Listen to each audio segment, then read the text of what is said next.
자, 안녕하십니까. 자, 이번에는 우리 51번 영수증을 보고 회계 처리하기입니다.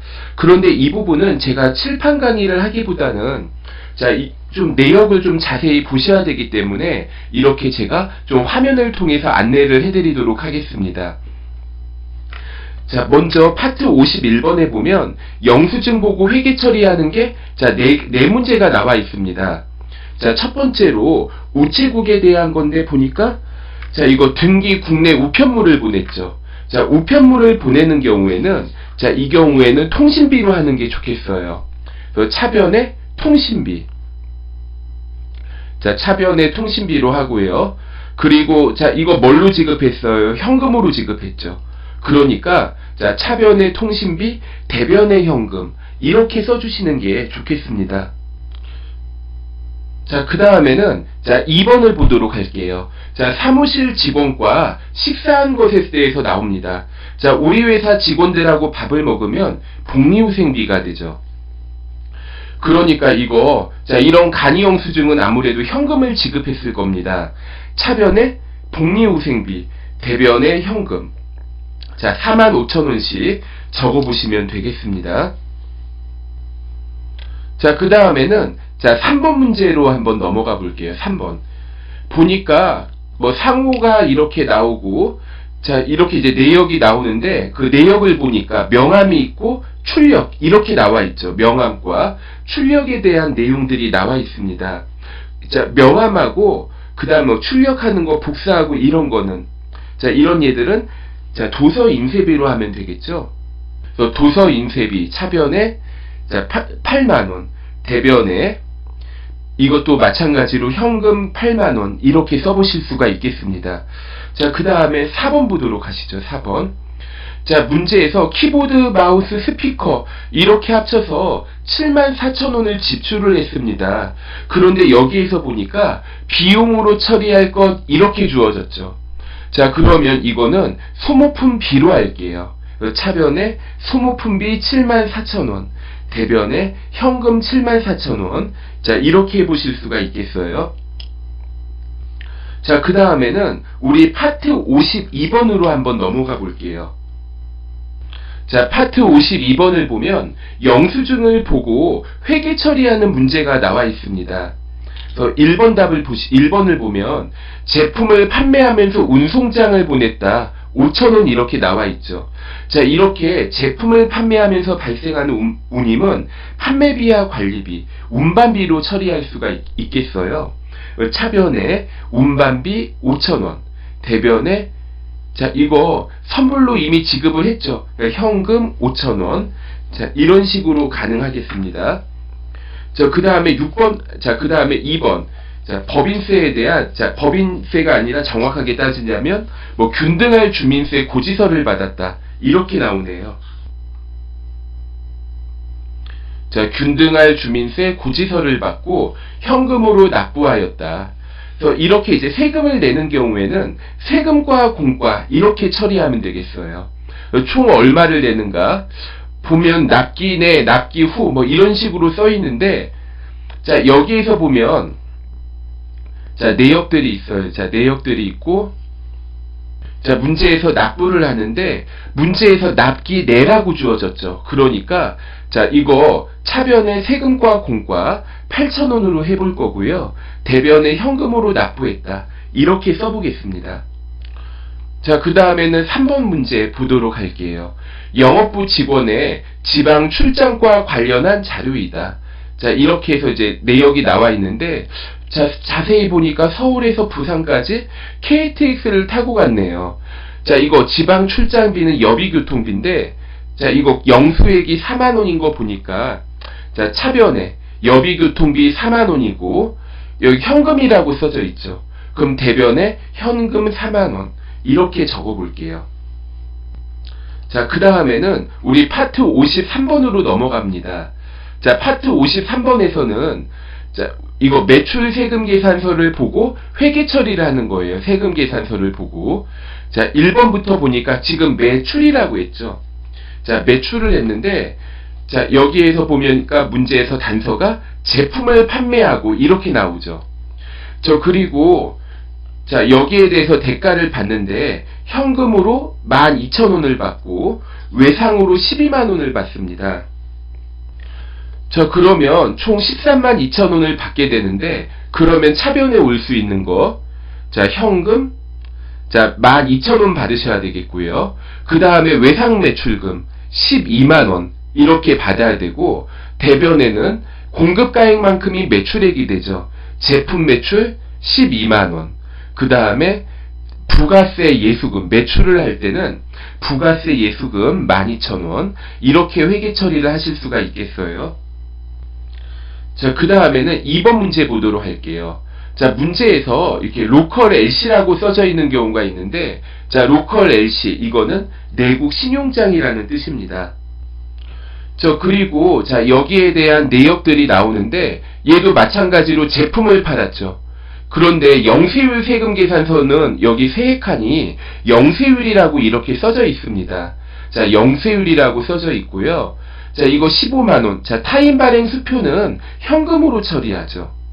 그러면 차변에 현금 150,000원, 대변에 제품 매출 150,000원 이렇게 써보실 수가 있겠어요. 자, 그 다음에는 자, 파트 54번 매입 세금 계산서를 보고 회계 처리하는 걸로 자, 이렇게 넘어가 보도록 하겠습니다. 자, 이것도 마찬가지로 두 문제가 나와 있는데 1번 원재료 매입이라고 문제에서 주어졌습니다. 자, 그러면은 차변에 자, 차변에 가죽을 구입했으니까 이거 원재료로 처리하라고 했죠. 차변에 그러면 원재료, 그 다음에 원재료인데 100,000원이죠. 그리고 부가가치세, 자, 이거는 부가세 대급금이라고 써볼게요.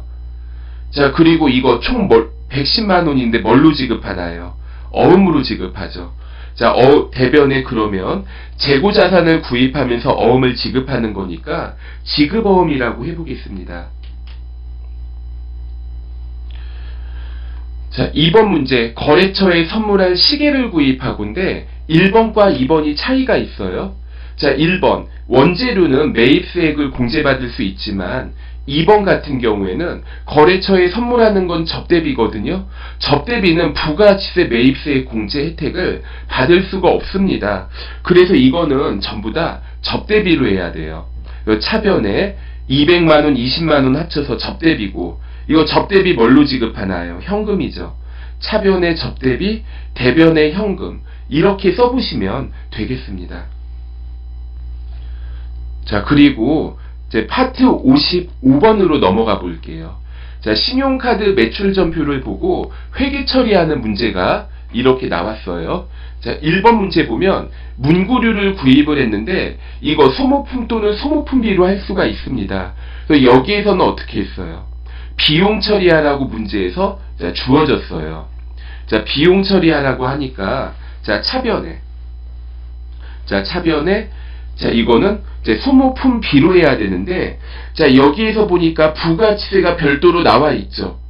그러니까 차변에 소모품 30,000원, 그리고 차변에 매입할 때는 부가세 대급금 3,000원이고, 이렇게 신용카드로 문구류 구입한 경우에는 대변에 미지급금으로 33,000원 지급해야 된다. 이렇게 반영을 해보도록 하겠습니다. 2번 보도록 하시죠. 거래처하고 회식을 했는데 우리 앞에 문제에서 접대비하고 관련된 거죠. 자, 접대비의 경우에는 부가세 대급금을 따로 인식하지 않고 한 번에 다 비용으로 처리를 해주세요. 그러니까 차변의 접대비 22,000원이 되겠고, 이거 신용카드로 긁었죠. 대변에 미지급금 22,000원. 자, 잠깐만요. 미지급금이라고 하면 안 되겠죠. 자, 여기에서는 여기 미지급금으로 자, 이렇게 한번 적어보는데, 자, 이게 좀 여러분들이 보기에 좀 헷갈릴 수가 있죠. 괜히 이게 현금이라는 말이 들어가 있어서 그런데, 지금 여기 보면 카드 번호에 대한 내용이 나와 있으니까, 카드 번호하고 뭐 사업자 등록번호 나와 있으니까, 이거는 그냥 신용카드 매출 전표를 사용했다, 이렇게 보고 처리하는 게 더 맞겠어요. 만약에 이게 현금 영수증이라고 하면 이제 여기 이렇게 전표가 아닌 뭐 현금 영수증 이런 식으로 써 있어야 됩니다. 자, 다음에는 3번 대한 거 볼게요. 종업원 유니폼을 구입했다. 자, 이렇게 나오는데, 자, 종업원 유니폼에 대해서는 이거는 뭐 여러 가지 방법이 나올 수도 있을 것 같아요. 뭐 소모품비라고 할 수도 있고, 복리후생비라고 할 수도 있고, 뭐 피복비라는 과목을 등록해서 사용할 수도 있겠죠.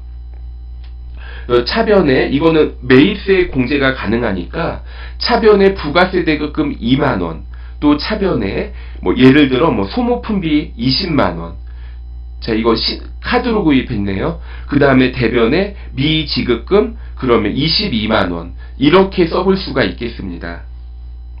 자, 그 다음에는 4번의 문제인데, 업무용 승용차의 주유비다, 이렇게 나오죠. 자, 이렇게 주유하는 게 있는데, 자, 이것도 우리 아까 접대비와 마찬가지로 매입세액을 공제받을 수가 없는 겁니다. 자, 영업용과 업무용은 다른 거예요. 업무용은 비영업용으로 구분합니다.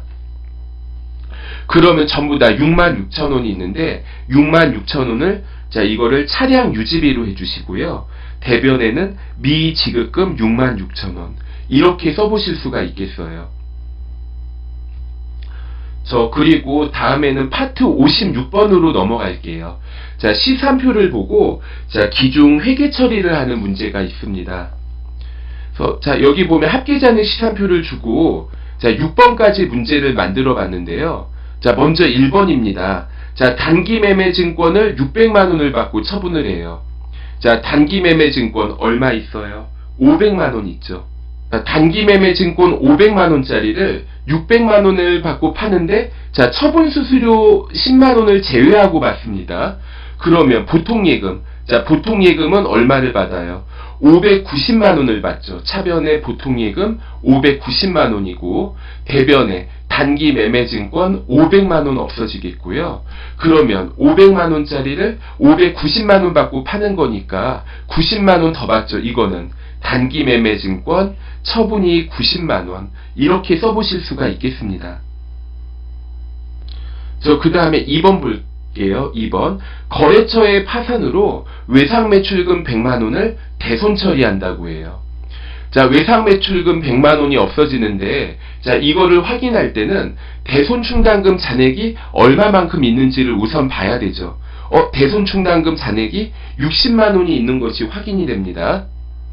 자, 그러면 먼저 차변에 대손충당금 60만원, 그리고 초과하는 거 40만원은 차변에 대손상각비 40만원, 대변에 외상매출금 100만원, 이렇게 처리를 해보도록 할게요.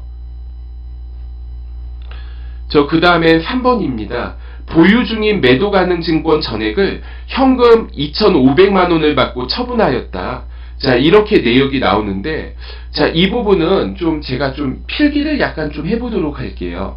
자, 매도 가능 증권과 그 다음에 매도 가능 증권 평가 이익이 얼마 있는지 이걸 보고 한번 반영을 해볼게요. 자, 매도 가능 증권이 3천만원이 있고, 자, 매도 가능 증권 평가 이익이 1,000만원이 있는데, 이게 서로 연결이 되어 있는 내용입니다. 그러니까, 매도 가능 증권을 처분하면, 매도 가능 증권 평가 이익도 같이 세트로 없어지는 거예요. 자, 그러면 대변에 매도 가능 증권이 3천만원이 없어지겠고요. 자, 그 다음에 매도 가능 증권 평가 이익은 차변에 써서 매도 가능 증권 평가 이익 1,000만원이 없어집니다. 그 다음에 받는 대가 현금 2,500만원을 받죠. 현금 2,500만원을 받고, 그러면 500만원만큼 결과적으로 더 많이 받은 거예요? 더 조금 받은 거예요? 차변합계가 3,500만원이니까 대변합계도 3,500만원 되려면 500만원만큼 더 받았으니까 이익이 되겠죠. 매도 가능 증권 처분 이익이 나오겠습니다. 500만원만큼. 자, 3번의 답은 이게 여러분들이 받아들이기에 따라서 어려울 수가 있으니까 복습을 부탁드릴게요. 자, 4번. 자, 보유 중인 차량 운반구가 있는데, 이거 전부를 2,500만원에 처분하였다. 이렇게 나오죠.